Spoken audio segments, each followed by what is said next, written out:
Good morning, good afternoon, good evening, wherever you may be, and welcome to the very last podcast episode of Finalcut Presents Directors Club podcast.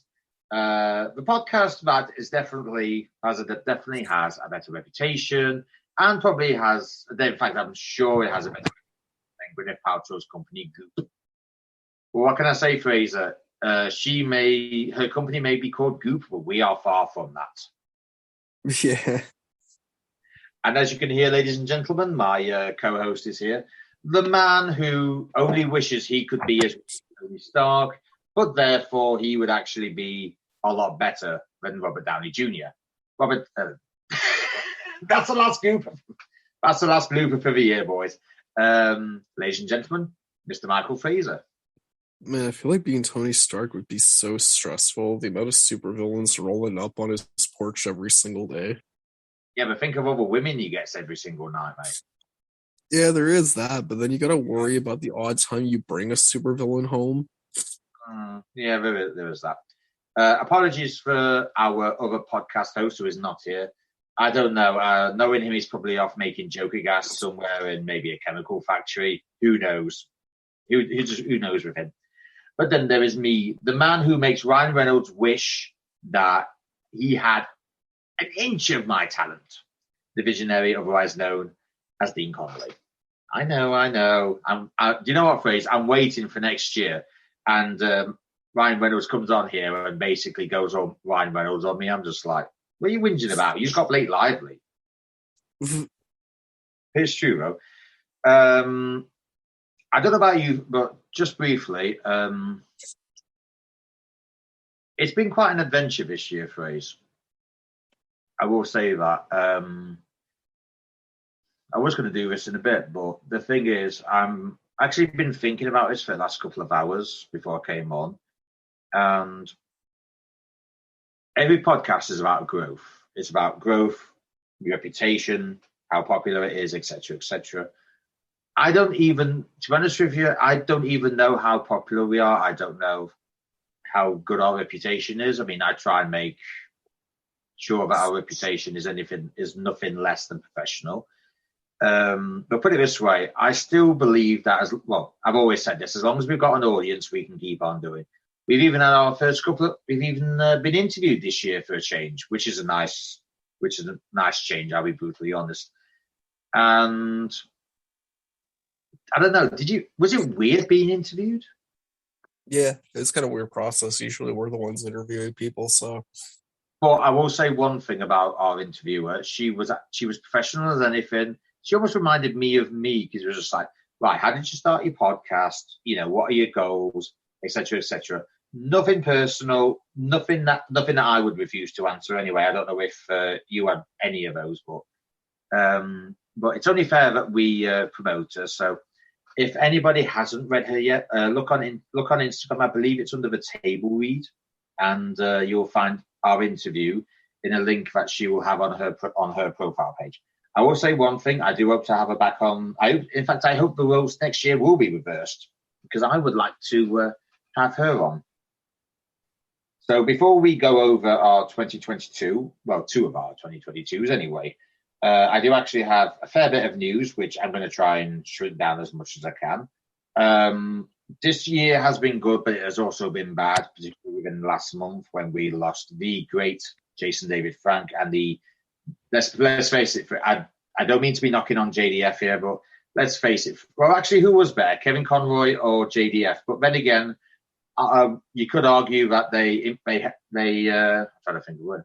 They influenced us differently. I mean, the first Batman I watched after Adam West was actually Kevin Conroy. So for me, Kevin Conroy has always been the yardstick and the bar for how Batman should be.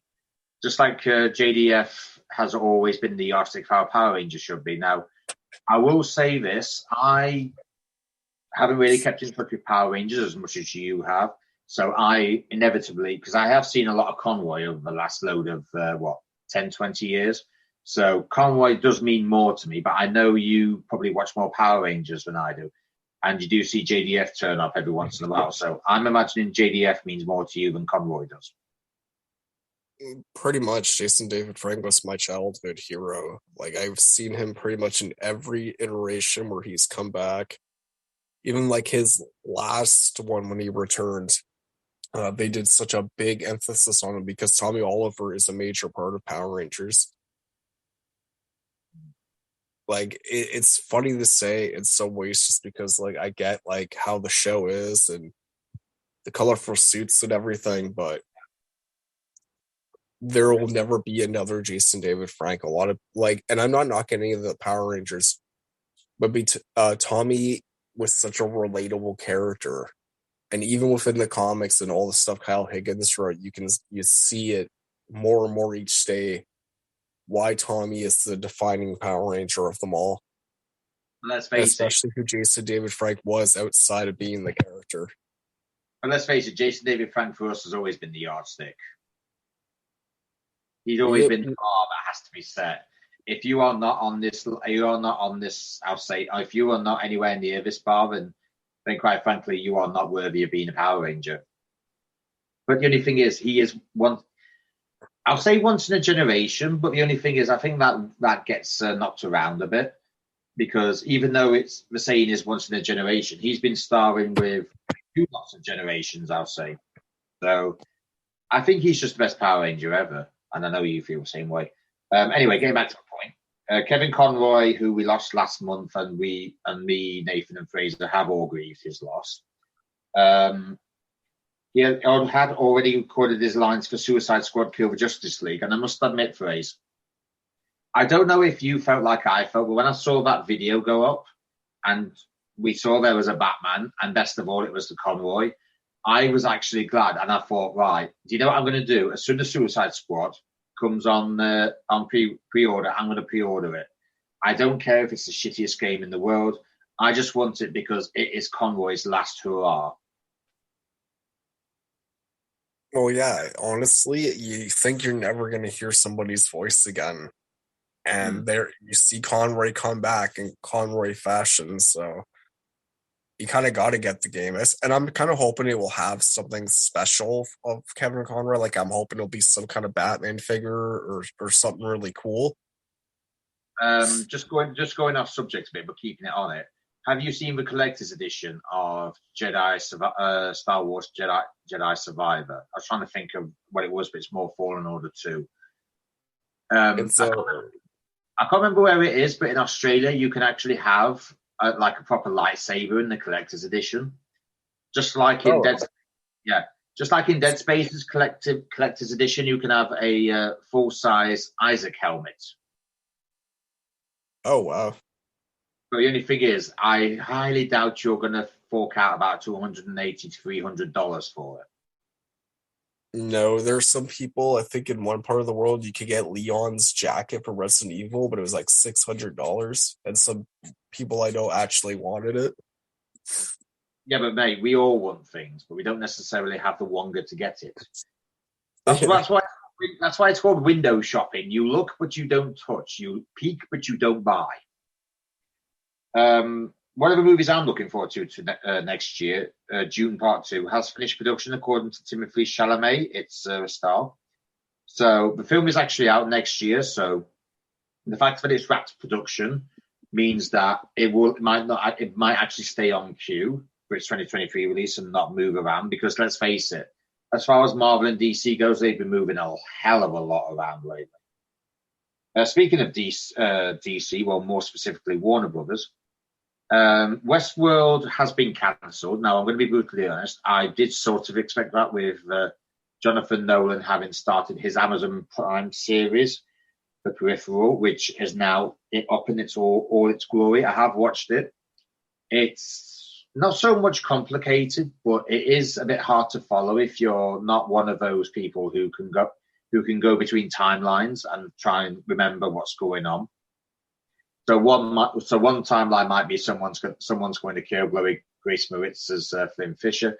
The other one, there's a master conspiracy about someone making sure that somebody doesn't find out something. You know how it is.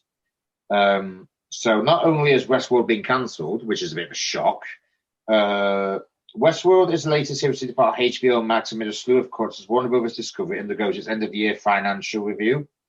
I can't remember what titles there is that's also been removed, but one of them is Legendary. If I find it the other bit in the news, but to be honest with you, I'm quite shocked, but then again, I'm not, because I seem to remember that HBO Max has actually said that they will, for word of a better term, rent Westworld out to other streaming services. So they rent it out to Amazon. Can you imagine how much Amazon would pay for it? Not to mention Westworld's still good, especially in the first season. Yeah, I stopped watching after they got rid of my favorite character, so. Yeah, but I must admit, I think it went a bit loophole after season 2, because I actually watched all of season 2, and I sort of like, yes, I do like this. Now, where's it going? Season 3 was kind of a bit, no, I can't see how this is going to work. Didn't even watch season 4 that much because I haven't really watched season 3. The Library of Congress has released annual list of films added to the National Registry, including Carrie, the original, not the remake. God, that remake wouldn't even make it into the Razzie factory.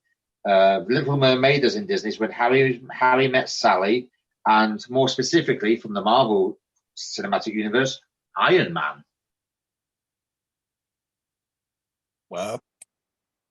We should point out that as far as I understand it, the Library of Congress, National Film Registry, is where certain movies who have done a certain thing, I can't remember what it is exactly because it has been a while, but I do remember looking at this for a certain thing.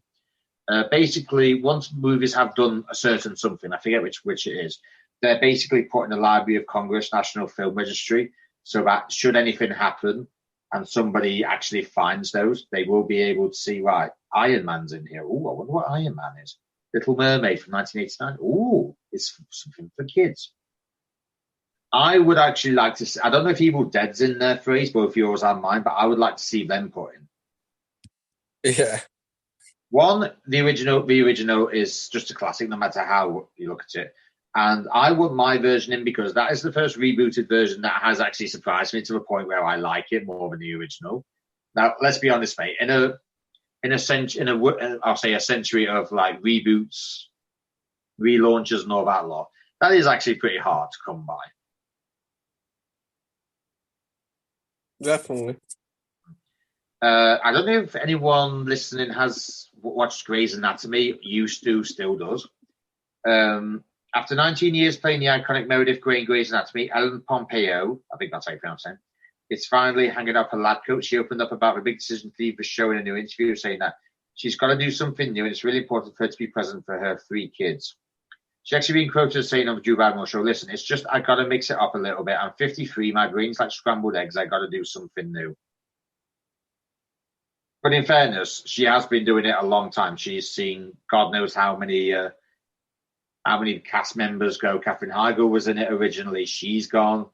Patrick Dempsey was in it. He's gone. Chris O'Donnell was in it for a season. He's gone. Her sister, actually played by, what's her name? I know her name. I just can't pronounce it. Alex Danvers from Supergirl. She was her sister, Lexi. She went. So the only thing is, phrase, it's called Grey's Anatomy for a reason.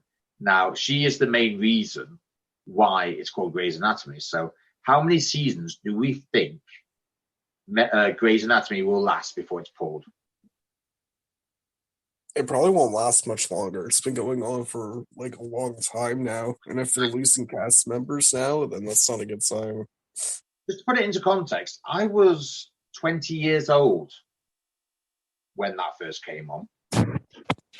I literally, and I kid you not, ladies and gentlemen, I don't know if it was the same year or not, but that was the year that Sam Raimi's Spider-Man with Tobey Maguire came out. That just goes to show how long that series has been going.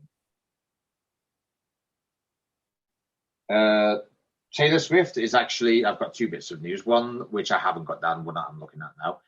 Taylor is actually looking for a feature film, and she's actually got one, which is being done by Fox Searchlight Pictures. I don't know if it's been released what she's doing, but after the success of her directorial debut in All Too Well, the 11-minute version, I'm quite looking forward to seeing what she can do on a full-length movie. But she was actually looking back to the creative process as she opened up about making her short film All Too Well, which won a lot of awards, by the way. Tay said that she wouldn't have been able to direct the film had she done so when it first released on her 2012 album Red, due to the fact that she was not in a place when she was ready. to be honest with you, back then she was more of a singer, whereas nowadays she's opened up. She's exploring new avenues. She's done quite a few movies. I believe one of her first was The Giver, which was a movie a long time ago with Jeff Bridges. It's not really one of the best movies ever done. She was in New Year's. I think it was either Valentine's Day or New Year's Day. I can't remember which one it was. I'm sure it was Valentine's Day.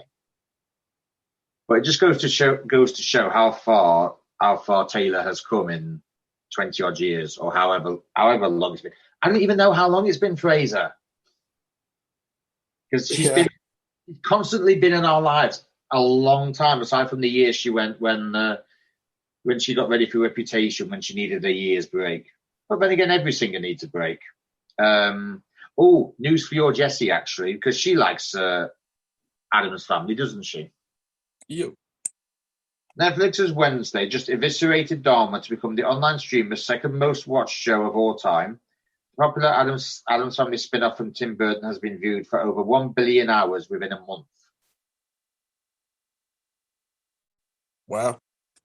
Now the question I have: how many of those billions have tried to recite that dance shows? I think this from Netflix needs more out there shows to make things better. You actually know that Lady Gaga's actually done a version of that dance to one of her songs. I forget which one it is, but it is. I believe it's on YouTube and TikTok when she's actually doing the Wednesday dance. Yeah, I think the Wednesday dance inspired like early 2000s golf dancing. Yeah. Apparently, that was done in one take, and apparently Jenna thought she could do it better. If that's what she does, she messes up. I'd hate to imagine what she'd be like when she's actually fully focused on the job. Yeah. Well, they had her in cellos lessons and a bunch of other stuff and everything, yeah. So she had like a last minute ditch thing. Oh, by the way, if there are any fans of Jenna Ortega out there, the new trailer for Scream, the one coming next year without Neve Campbell, has actually been released, and all it is Ghostface on a subway train in New York stalking Jenna Ortega. And it's about 30-second clips, so I can't really say much because you can't really comment on 30-second clips. Although saying that, somebody will. Somebody will probably go in the comments somewhere and says, "Oh God, this week's a failure." Give it a chance. Jesus Christ. Patty Jenkins has said she did not walk away from Wonder Woman 3 and seemingly confirmed that Wonder Woman may not move forward at DC under Peter Safran and James Gunn. I am a bit sad, but from a studio point of view, I think Wonder Woman 84 would have been a good hit had the pandemic not hit, and it was kind of like right at the very beginning of it when they were doing video on demand. And I think, to be honest with you, Fraser, me and the producer actually rented that movie. Now, I'm going to be brutally honest. I was pissed because you pay, this is how it was back in the pandemic. You pay £15, £20, however long it is. You get it for about 3 days, and then you have to rent it again. So I would actually say that if Wonder Woman 2 was considered a failure, it wasn't Patty Jenkins' fault. It wasn't Gal Gadot's. It was more like, it was kind of like the writing behind it because it was too. I said this straight away. It's too long. It can get a bit confusing. It's not as if it's kind of like Vandal Savage. I mean, there's Maxwell Lord, obviously, but we know Maxwell Lord a bit different from what DC ended up giving him. And Cheetah was far underused. I'm sorry, mate. She was just so much underused, and it absolutely annoyed me. So I think that, coupled with the fact that it was released in the pandemic, whereas if it would have been released 6 months earlier, it probably would have made its money back, has sort of contributed to that. I mean, I think the reason is that Patty Jenkins' vision for it did not tie in with what James Gunn and Peter Safran had envisioned for her. Well, Carry on, man.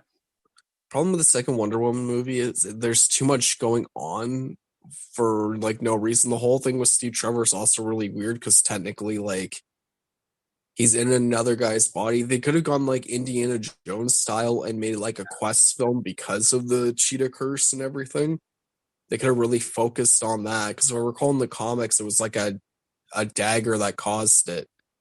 Yeah. So there's a bunch of stuff they could have done, and Maxwell Lord they could have brought way later on because of what he ends up showing the world when Wonder Woman snaps his neck in the comics to stop him from doing mass mind controls on Superman. So there's a number of things they could have done. But there is one thing that came out of that. Blue Order's Blue Order's version of New Monday, because that was just brilliant, mate. Yeah. That is probably the only good thing that came out of Wonder Woman 1984. Not that obviously seeing Gal Gadot for 2.5 hours is a bad thing, because it's not. Right, John Cena and Jason Momoa star in a new action comedy titled Killer Vacation. Killer Vacation will see the two behemoths in a rowdy plot which sees a holiday go wrong. So far, Mark and Brian Gunn signed on to write the project, and John Rickard and the new co-CEO of DC Studios, Peter Safran, are set to produce. Right. That'll be interesting. I wonder if Peter Safran will use this as a bit of scouting on Jason Momoa. Like, right, do we need to keep him on? Do we need him to play Lobo, or can we just get rid of him like we're getting rid of everyone else in the Snyderverse? To be honest with you, he does want to play Lobo. So if he does get recast, that is a dream of his. So I hope he does actually get recast as Lobo. I mean, let's face it, there's nothing to say that once your tenure as one character finishes, that you literally are finished with the entire universe. The DC Universe movies have been plagued with issues for the longest time. And it didn't help when they were getting rid of actors and all the issues with The Flash and everything. Like, I get why they're still pushing the movie, especially if it's kicking off their massive reboot. But they should have had a plan since day one instead of just trying to play catch up with Marvel. At the end of the day, Fraser, it's motivated by money. That's all it is. They're there to make profit. But there's two types of studios. There's the ones like Marvel who have planned everything out for years and years and years and are saying, right, this is where our phases are going to go. Phase 1 will be introducing the first lot. Phase 2 will be building on that and introducing some more, etc., etc., like Kevin Feige has done. Warner Brothers and DC were like, holy shit, they found it. They've got the key. They've got the secret. We must replicate this key and secret no matter what the cost. Unfortunately, whereas some movies were good, I will say one thing. I actually enjoyed Batman v Superman. Granted, it was a bit of a 3-hour arse fest, but I generally enjoyed it. Man of Steel, I absolutely loved. Zack Snyder's Justice League, when we eventually got it, was absolutely magnifique. I do want one thing, though. If he could finish his Nightmare trilogy, I would love for that to happen. Even if it was just in animated form, I would still rather have that than not have an ending. But personally, mate, I think once Flash comes out and reboots everything, that'll be it. It just will be. Just building on that, actually, Ben Affleck apparently is still going to be directing a DC movie. I'm not sure if it's going to be a Batman one, but I personally love the plot of what he had originally planned with Deathstroke. I do generally hope they keep that on and think, right, let's go and make this, because it's got a good premise where Deathstroke literally starts unraveling Bruce Wayne's life one bit at a time, even if it is a bit reminiscent of Dark Knight Rises. But still, we need a live-action Slade Wilson. Oh, sorry, we had one. The thing is, they could still do it. Like, we've heard them talk about, like, what was supposed to happen and everything. They could finish off those movies. Well, the whole thing is DC now has this advantage of the multiverse. So they potentially could just drop all these different movies and then eventually reestablish their main verse and then go into a crisis event. Yeah. Some good news. Jack Sparrow might ride the high seas once more in the future. Producer Jerry Bruckheimer, who has given us just about every single decent franchise there is giving Johnny Depp fans hope that he could return to the Pirates of the Caribbean franchise, as he said in a new interview, but they are still working on it. He's been quoted as saying, we're still working on it. Nothing's definitive yet, but we continue to take little baby steps getting towards the screenplay. I think the Pirates of the Caribbean franchise should just stop. Because they had an idea with Margot Robbie for a reboot. That's now been canned. So, honestly, mate, I think they just should just stop. They did 3 decent ones. I haven't even bothered watching the other two because there's no Orlando Bloom, there's no Keira Knightley. It doesn't matter who they get. It just will not be the same. Honestly, at this point, you really could only do a TV show if you're going to do a big send-off for the character. But there's nothing really left. Like, he's found the fountain of youth. He's been dead. He's gone up against Davy Jones. Like, and they even said in the films, like, all the empty places on the map are beginning to be filled. So it's the end of Pirates. So there's not really that much left in their world. I'm sure they'll find something, mate. As long as they can squeeze a few billions out of it, they'll find it. I actually want to see this. After announcing that he will be reprising the role of Superman again after all, Henry Cavill was tweeted by actor Rahul Kohli, who is, I can't remember what he's in, but I have seen his name, who suggested they both work on turning Warhammer into a movie or a TV show instead. Excuse me. Having confessed he's a big fan of a miniature war game, there's few people who'd be better fit for this than Cavill. And I seem to remember, it might be in the news later on, that Amazon Prime is actually working to make this a series with Henry Cavill. I'm not quite sure where it is in the news, but I have seen it. Oh, yes, Fraser. You're familiar with Hideo Kojima's work, aren't you? A little bit. I have some good news for you. Hideo Kojima's studio, Kojima Productions, has partnered with Barbarian executive producer Alex Lubavicki's Hammerstone studio. Just so everyone knows, Barbarian is a horror movie out on Disney Plus at this point, where a house or a room is double booked. So the lady who's one of them was booked in decided to stay there anyway. Unfortunately, it's a decision she might very well regret. I haven't watched it yet, but it is on my watch list over Christmas. To get back to the point, to develop and produce a movie based on Death Stranding. Now, the question I have, will Norman Reedus be here? You kind of need Norman Reedus, or else it kind of doesn't work. Speaking of a double phrase, although Amazon is still in negotiation with Games Workshop for the rights to Warhammer, Henry Cavill is reportedly attached to starring as well as executive produce an adaptation of Warhammer 40,000. Oh, wow. Yeah. I will say one thing.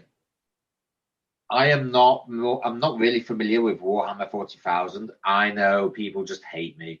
Now, I do know of Dungeons and Dragons, and I must admit, having watched Big Bang Theory for a lot of years, I do kind of like the idea of a Dungeons and Dragons movie. Maybe I might even get around to playing it myself. Now, Warhammer, I'm not entirely familiar with. So I hope to at least watch something on YouTube that actually shows what Warhammer 40,000 is. But either way, everyone knows that Henry Cavill is the king of geeks. I cannot think of anyone better to do something with something like this than him. I played Warhammer once, and basically, Dean, you literally get a book for your army that is like a textbook. Jesus. Is this an exam? It feels like it sometimes. It was like, it threw me off because the amount of stuff I had to flip through, and it's like, I flip through similar amounts when it comes to Dungeons and Dragons, but it's not like I don't have to sit there and remember. I have one player character that I have to remember their abilities, but with this, you have to remember every last detail. And some people can do it, and I give people kudos who are able to do Warhammer, remember everything with their armies like the back of their head from having that textbook, but I just could not wrap my head around it. But I love the miniatures. I think unless you actually know what Warhammer 40,000 is, I think it will be a bit difficult. However, I don't really know Henry Cavill that well, but the fact is he made The Witcher quite popular. It's like, even if you never played the games or know who... help me out. I forgot his name now. Geralt of Rivia. He made you want to actually play the games or know who Geralt of Rivia is. That must be the Henry Cavill approach. It's just like, right, we'll go for something that nobody bar gamers really knows anything about. We'll make it popular so people will play it. But yeah, hopefully next year we'll have some more news on that. Actually, Fraser, this next bit's for you. Sony Pictures is reportedly making a movie revolving around the Hypno Hustler, an obscure Spider-Man villain that leads a band and hypnotizes his audiences. Atlanta's Donald Glover is attached to star and produce, while Miles Murphy, who is one of Eddie Murphy's sons, probably should have said children. I don't actually know how many kids. He has about 7 kids, but I don't know which one's which. Anyway, Miles Murphy, Eddie Murphy's son, is writing. So come on, who's the hypno hustler? He's an obscure character. Even I don't know who they are. Wow. All I'm going to say is, ladies and gentlemen, we end the year on a bit of a revelation.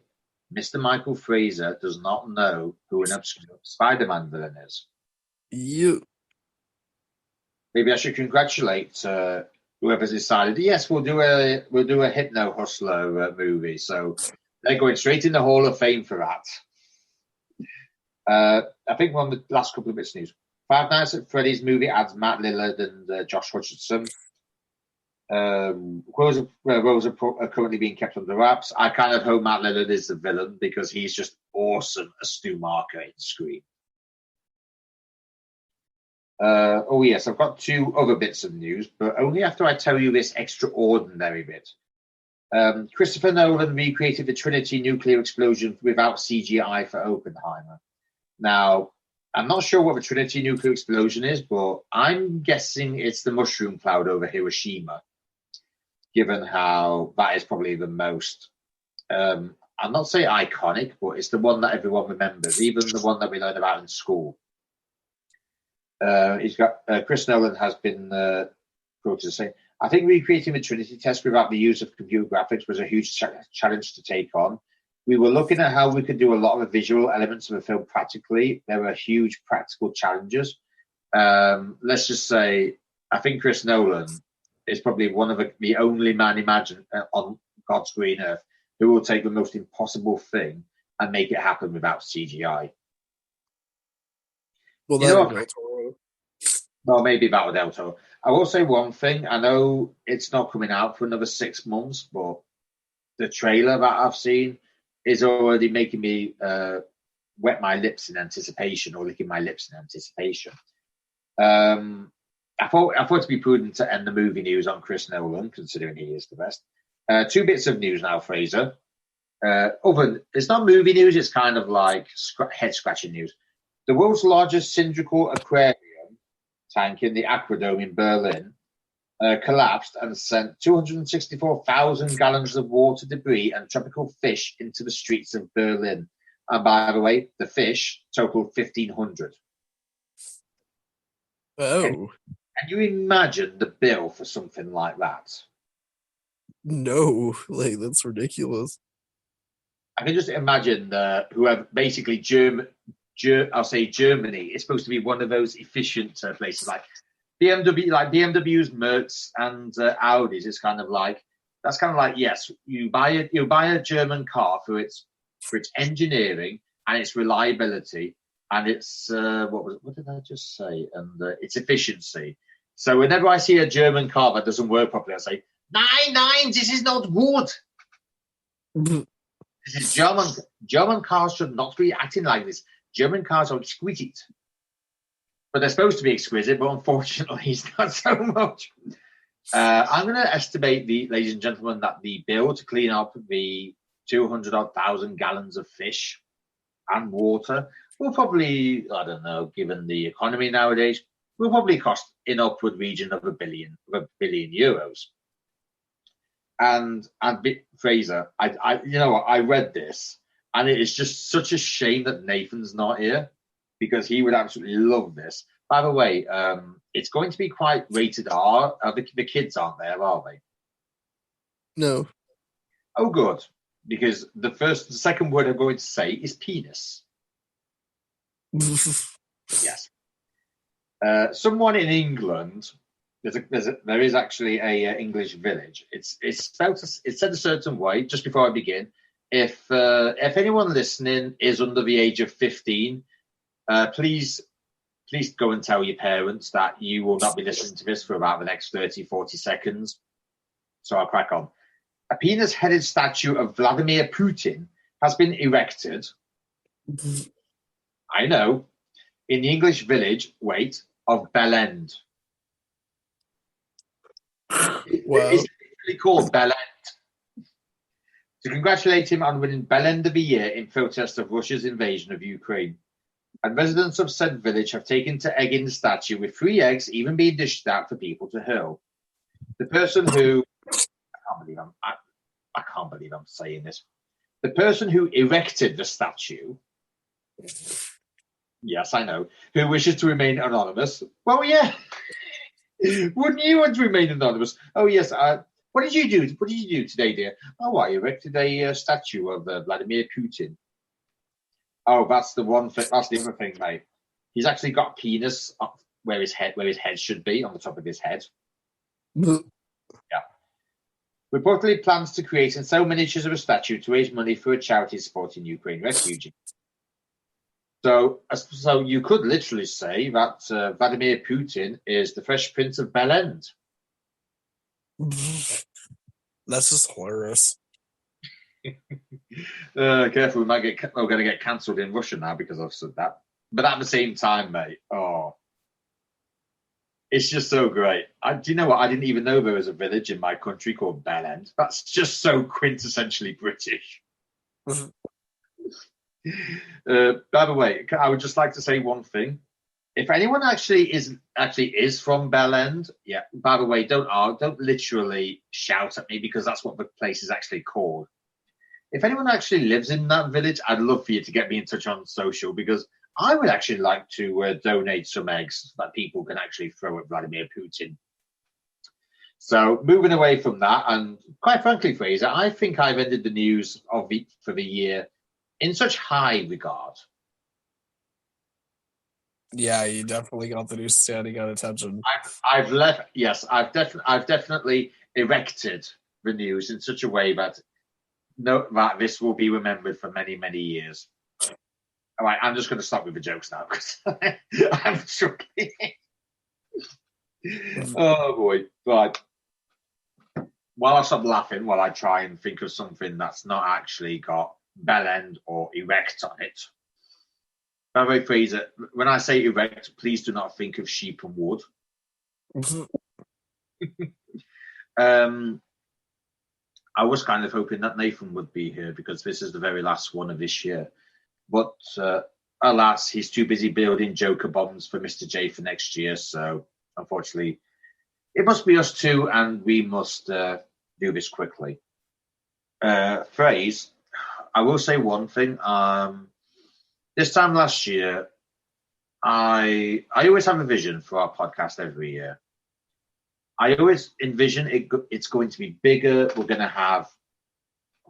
I don't want to sound like I'm talking down on anyone, but I'll say the bigger interviews would come along.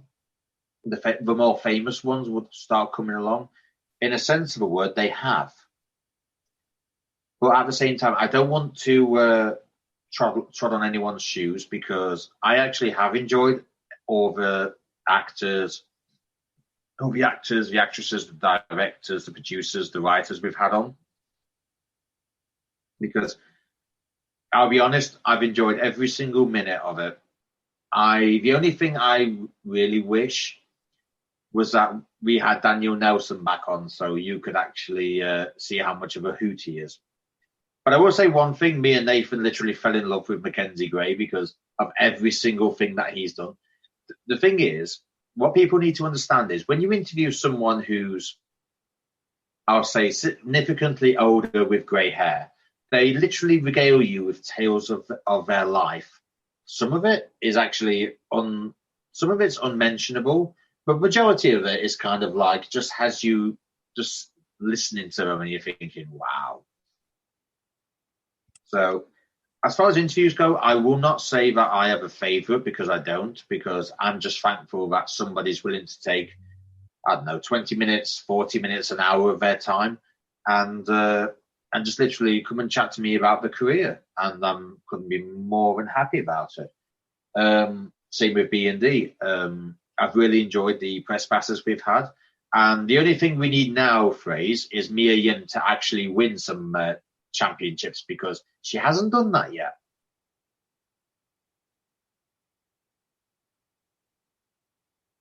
Well, she will eventually. So, well, she's been interviewed by us, mate. So that's always a sign That's always a sign that you're going in the right direction. I will say one thing: after the whole AEW debacle at All Out, We didn't really carry on with it because I think we were just appalled by what had happened. I know Fraser still did it because he sent me a load, but it was just like we've missed so much, and it wouldn't be right if we just crowned the winner. So next year, Fraser, I know Nathan isn't here, but I will discuss this with him. I think we should just do a WWE one, as in WWE combined with NXT. Because the thing is, there's so many pay-per-views. We're trying to do so many pay-per-views with 3 different companies, and we just get lost with what's on. Pretty much, we bring on everyone and anyone. Yeah. So as far as wrestling ones go, we haven't had that many on B&D, but we've had enough. And I must admit, I've really enjoyed the company this year. I have been quite surprised by how down to earth a lot of them are. The one thing I'm still dreading is when Sami Callihan comes on and absolutely just rips everyone to shreds. Yeah. I know what you're laughing about. He'd make you cry like a girl. Bro, I'd be fine about that. Sami Callihan, like. Yeah. As far as movies go, I'll be honest. I've watched a fair bit. I still watch a lot of old stuff. I mean, I have enjoyed The Peripheral. I still enjoy Friends. I haven't watched Big Bang as much. Just trying to think what else I've watched because it hasn't really been that much I've watched. Obviously, I watched Nevermind the Buzzcocks on Sky. I've watched House of a Dragon on Sky, which I've loved. I just hate that the fact that I've got to wait at least a year for season 2 because there's just so much drama going on that you don't really want to miss anything. I'm just trying to think what else have I watched this year. I know for one thing I have done is I've played a lot of games. I will say one thing: my Call of Duty evenings did take a break because Vanguard came out and Vanguard wasn't the greatest. And I think Call of Duty suffered until there was going to be an announcement that there was Modern Warfare 2. I've played a lot of it. I would be honest, I've played a lot of F1 Manager. I think I probably played a bit too much. But from thinking that I could literally go at Williams full tilt, and Williams is the back marker of a lot, where they don't really have much coming in, you just have to survive your first season. From what I actually started the game with to how I actually know a lot more now, I'm actually pretty happy. I mean, last night I was telling Fraser before we came on that I've actually got only my 4th platinum trophy. But the thing is, my other platinum trophies I've got is for Rainbow Six Siege, which I actually got because Rainbow Six Siege is do certain amounts, whereas the other 2 I've got, which is Batman: The Enemy Within, which is the 2 Telltale ones that they did. All you literally have to do to get a platinum trophy is just play the game, which, yes, you can say you've got a platinum trophy, but at the same time, it's not like properly earning your trophy, like doing stuff in game.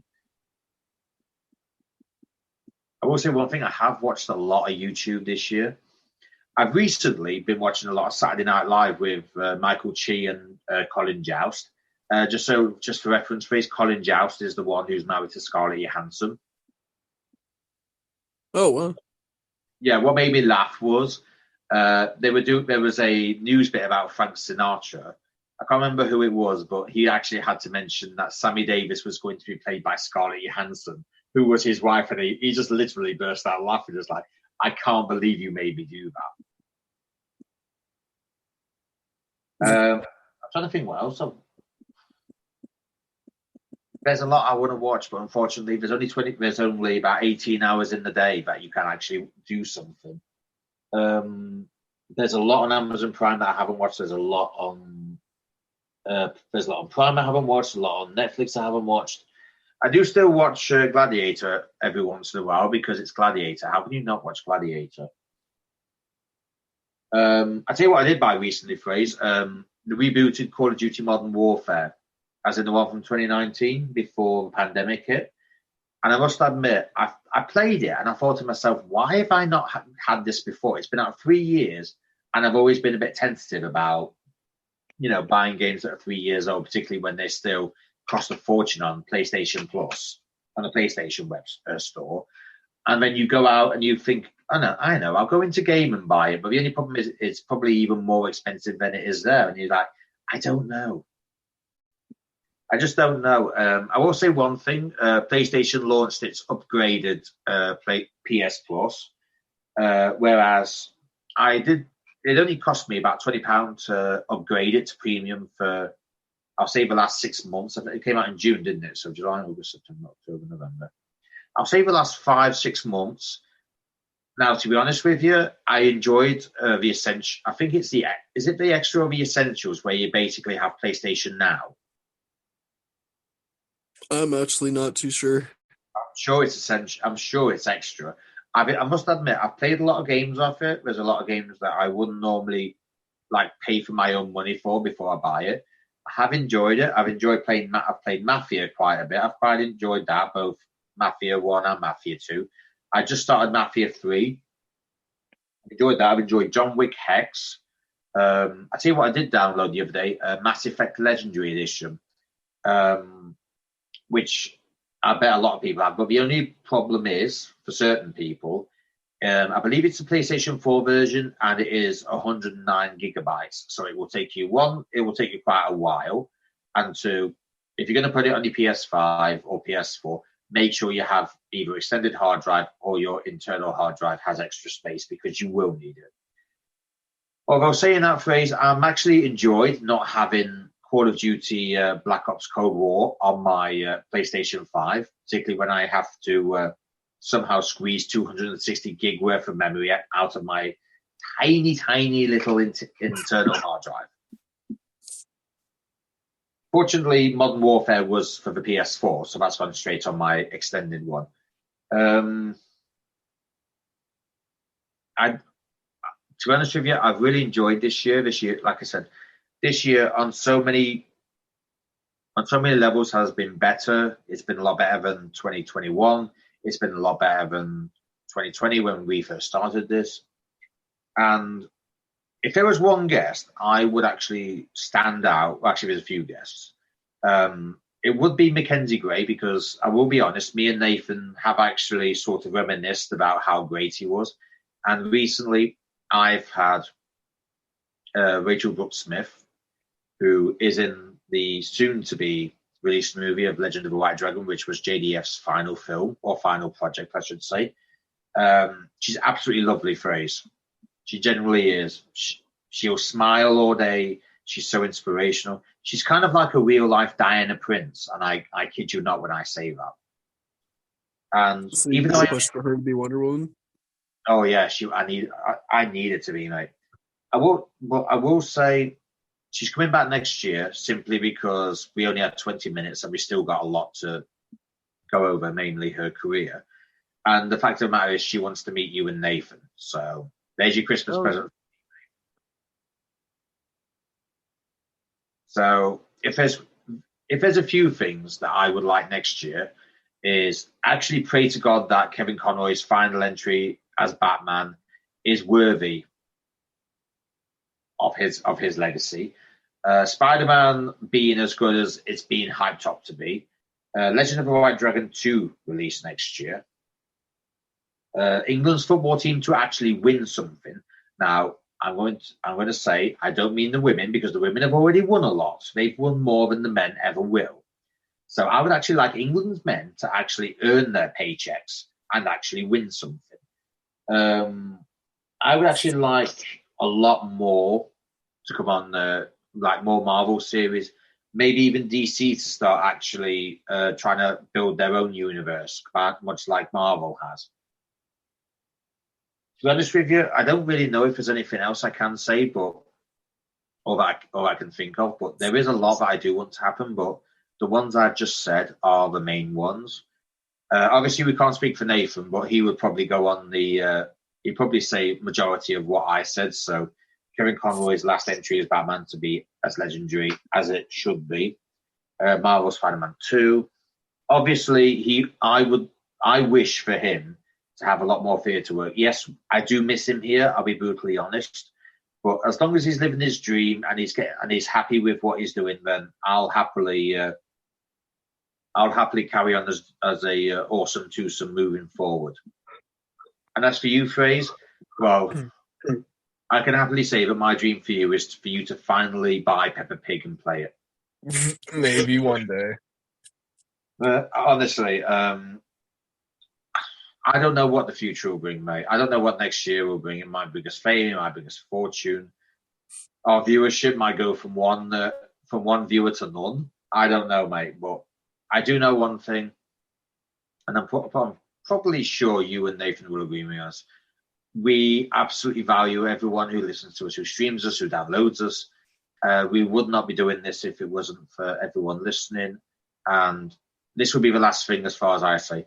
On behalf of my two co-hosts and the producer who isn't here, we wish you the happiest Christmas and the happiest New Year that you'll have. But more importantly, if you have a goal for 2023, take it from us. We started as doing this for fun. I can't speak for Fraser, but I want to do this on a full-time basis because I just love it. So I was going to say, if anyone has a dream out there, make 2023 the year that whatever your dream is, it happens. Because honestly, if that finds you as much happiness as podcasting as that made me find happiness, then I wish you nothing but the best of luck. So, Fraser, what's your wishes? Honestly, I just want to keep podcasting with you, Nathan. That's all I want to do is keep podcasting with you guys. So. Well, no wishes for any guests, maybe, or maybe even the Helenas start coming on the few when it's been 13. I just want to get Bruce Campbell on the podcast and any Power Rangers, and I'll be happy. So. Actually, I do have one additional wish for next year. What? Fraser versus Fraser. One day. It could have been today, but Jesse's sleeping, so. You mean one day or one more day? He's not twigged on what I've just said, ladies and gentlemen. So we'll see. It's all yours. But honestly, it's been amazing podcasting with everyone. We've got to meet so many amazing people this year. And I am hopeful for what next year is going to bring.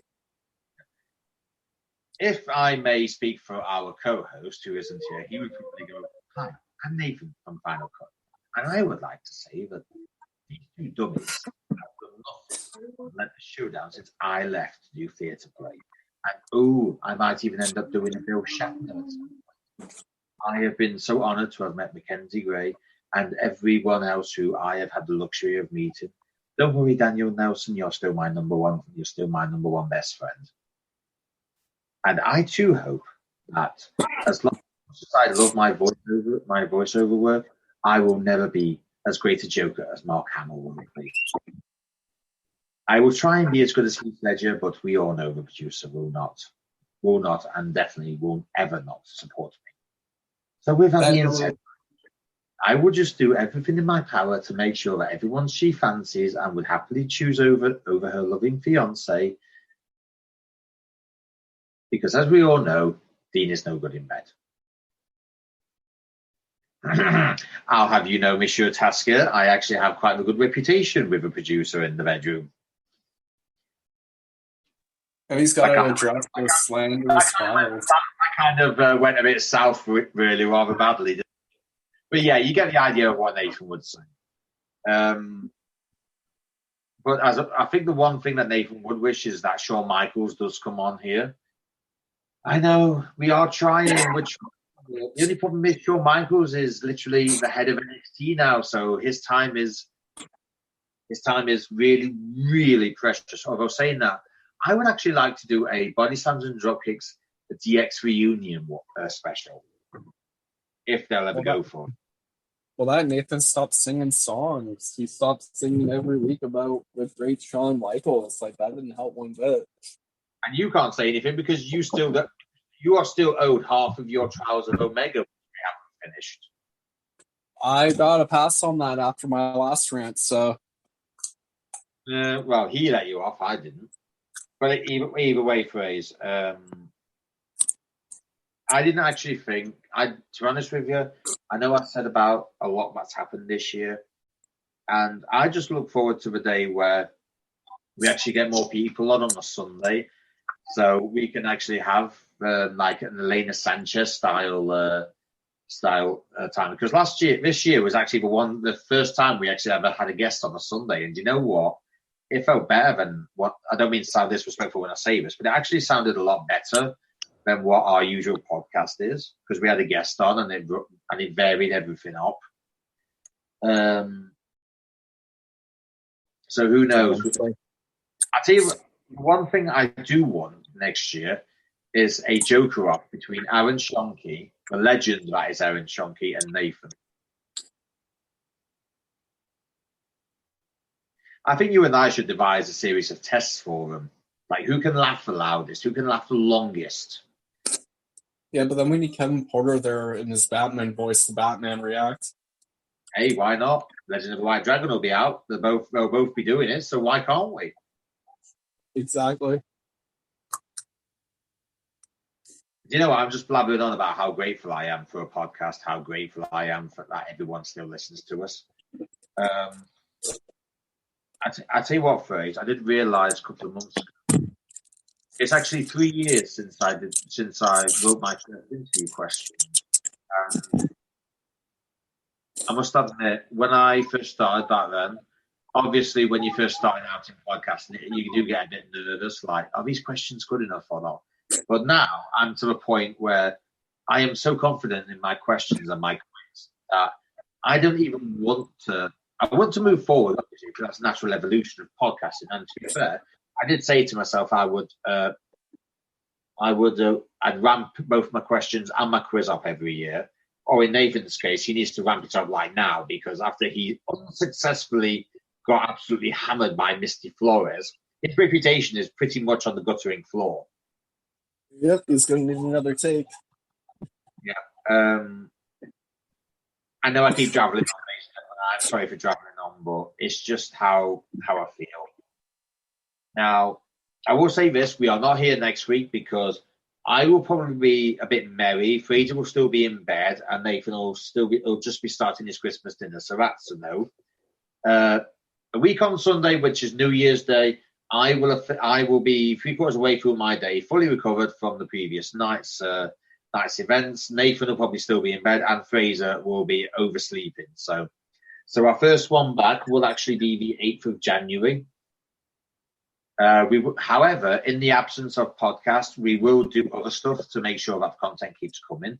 Now, for the last time in 2022, may I also say that if you wish to find Nathan Tasker on social media, you can find him at www.leftpixie.ca, where you can hire him for voiceover talents at www.leftpixie.ca.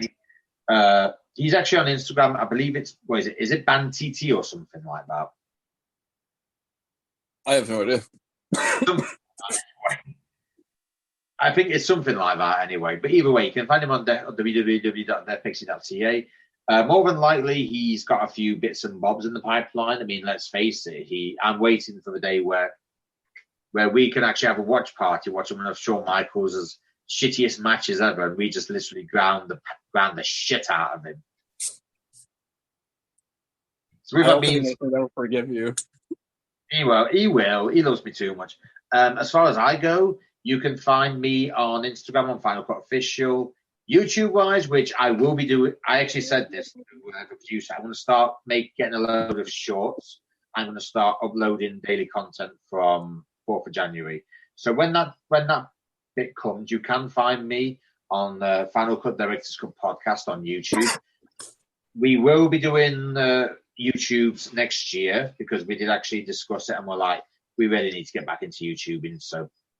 So everyone better be prepared for some YouTubing next year. I really hope it's going to be as good as when we do it on audio. So, Mr. Fraser, you can do the very last socials of 2022. You can find me on Twitter at 5-Star Wildcard. You can find me on Instagram at Beautiful Michael. And you can find me on TikTok at Beautiful Michael. You can also find me at the Gokai Studios Facebook page. We have issue 1 of Paranormal.